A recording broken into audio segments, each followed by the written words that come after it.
0.4కు వచ్చింది, 15th rank. Revenue mobilisation 29.7, 22.1కు వచ్చింది, 16. Debt sustainability 22.7, ఇప్పుడు 0, 18వ ప్లేస్.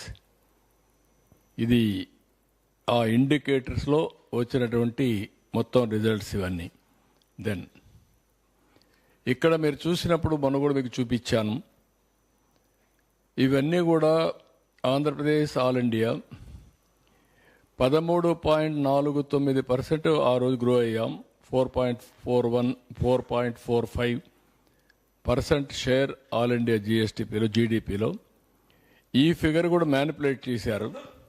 అన్ని ఫిగర్స్ బాగున్నాయి, మీరు చూడండి.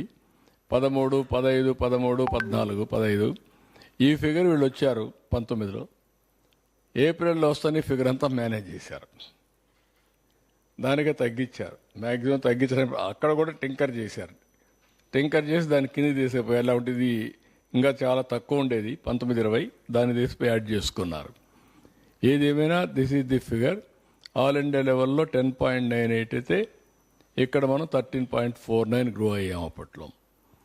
ఇప్పుడు వచ్చే కొందికి వీళ్ళు మొత్తం ఆవరేజ్ గ్రోత్ రేట్ అంతా వస్తే 10.32కు వచ్చారు. 4.82 పెరిగింది ఆల్ ఇండియా షేర్. ఇక్కడ 9.88, 9.58 గవర్నమెంట్ ఆఫ్ ఇండియా పెరిగారు నేషనల్ లెవెల్లో.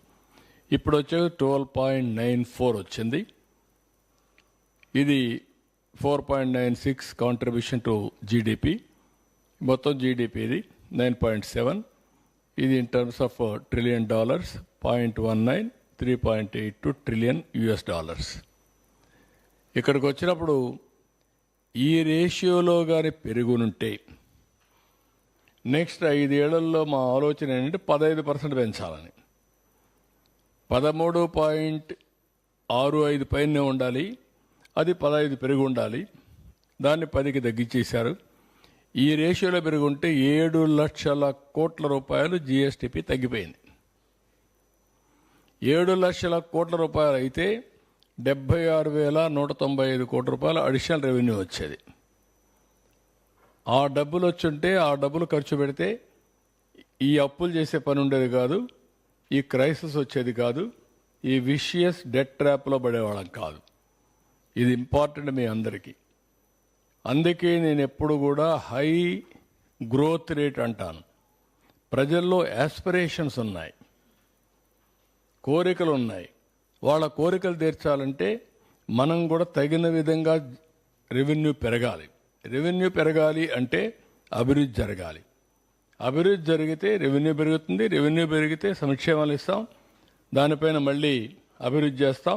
ఆ సైకిల్ కంటిన్యూ అవుతుంది.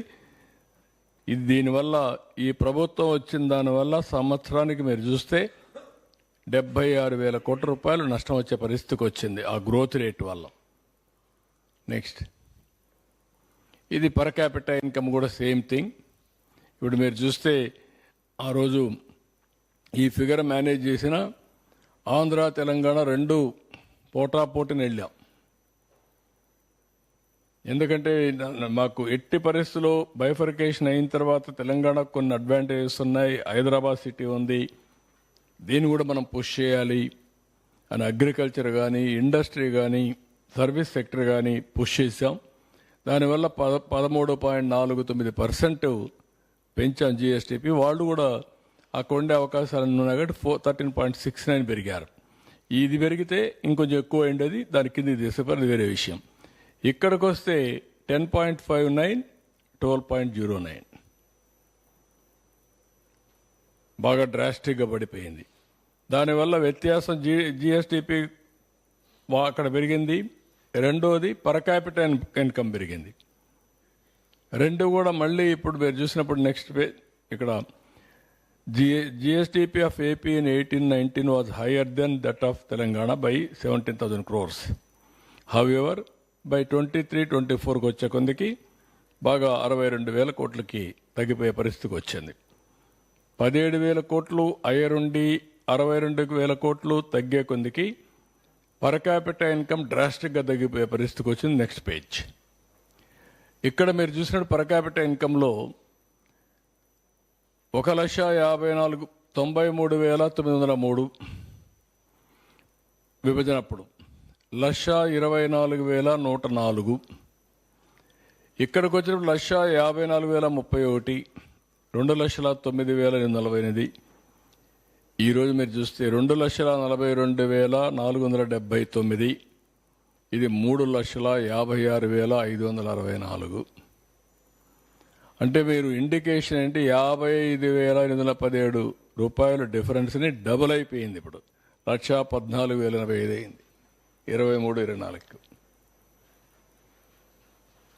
అంటే ఏ విధంగా వ్యత్యాసం పెరిగిపోయింది అనడానికి ఇది ఒక ఉదాహరణ.